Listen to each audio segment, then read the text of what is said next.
Hi everyone, my name is Angela from Angela Stitches and welcome to part 2 of my Baker's Wife finishing video. So today I think I'm ready to start the beading process, which I'm really looking forward to because it's one of my favorite steps in cross stitching. And yesterday after I recorded my last clip for part 1, I checked again to see if I missed any cross stitches. So I finished some of the cross stitches that I missed up in her hair area and also between like the flowers and stuff. And I have all of the beads here. So I ordered these specifically for this project because I didn't have anything else to replace them with. So this orange, I thought I could replace it with an orange that I have, but the finishing and the shape of the beads were different, so I just decided to get the called for type. And it also calls for a lot of them in the background, and the ones that I have is a very like a very bright orange, so I thought it would stand out too much, so I just decided to get it. And then yeah, same reason for the other one. It called for 4 packs of them. I couldn't replace it with anything that I had, so, and it seems like it's the main color for this project, so I didn't want it to mess with that. So yeah, I think that's it. I'm also working on my Christmas new starts this week, so I don't know how much I'll be able to work on this, but since I'm super looking forward to beading, I think I'll make some time. So yeah, I'll talk to you again later.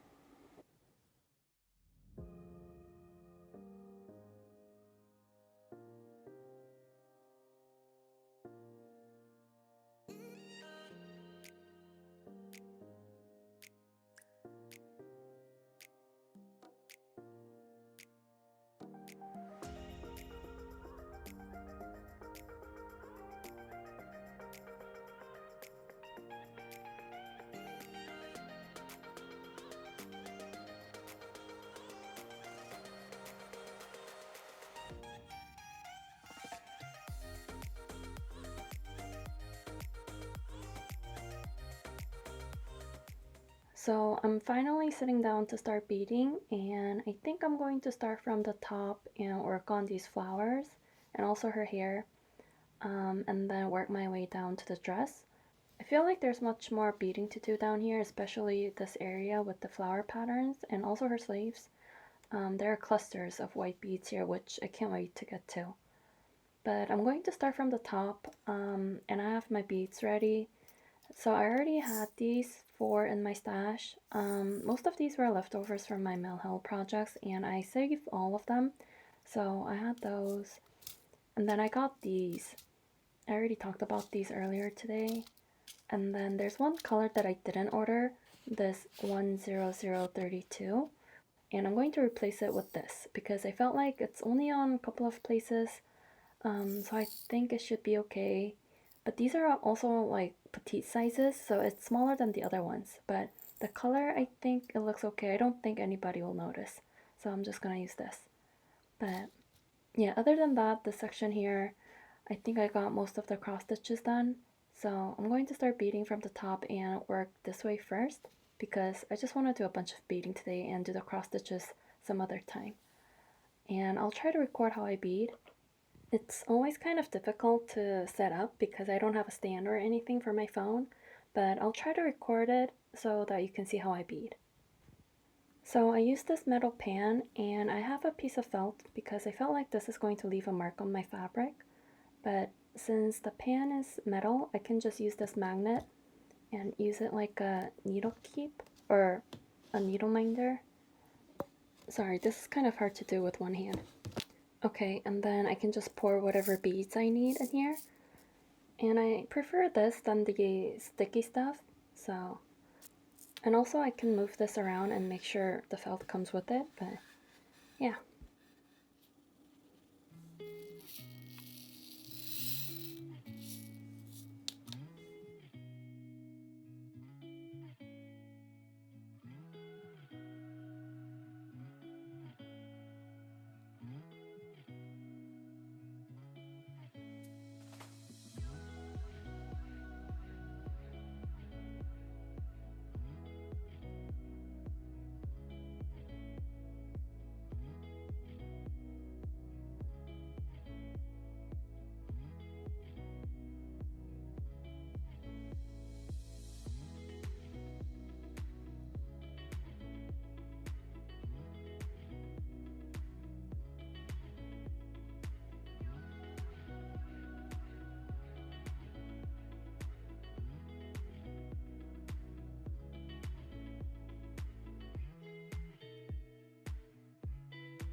Hi everyone, so it's actually January 2nd, so it's been about 2 weeks since my last update, but I'm finally ready to start beading again.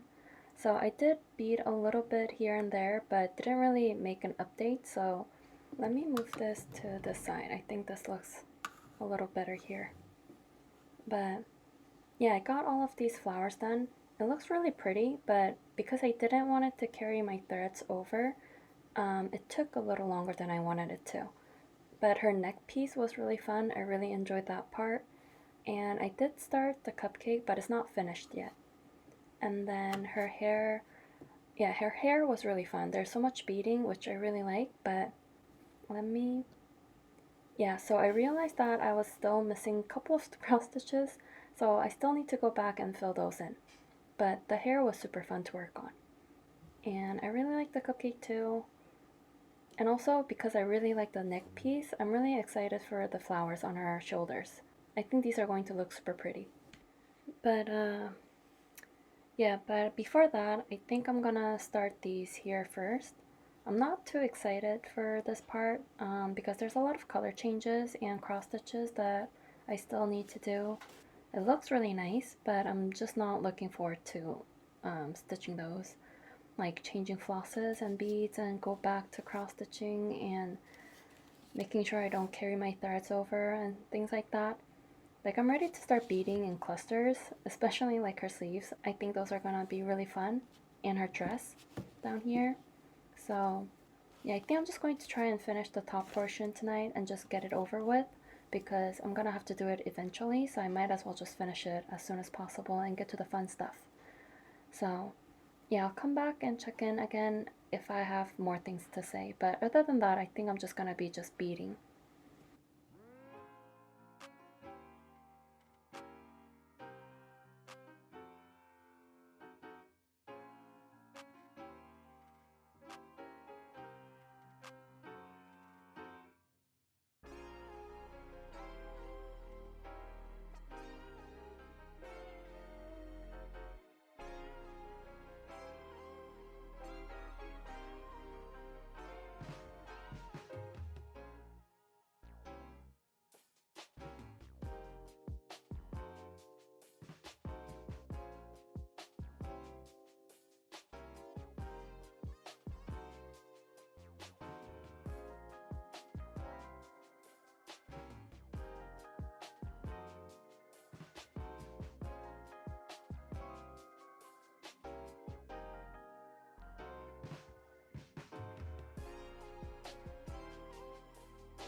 So I'm super excited to show you my first finish of 2022.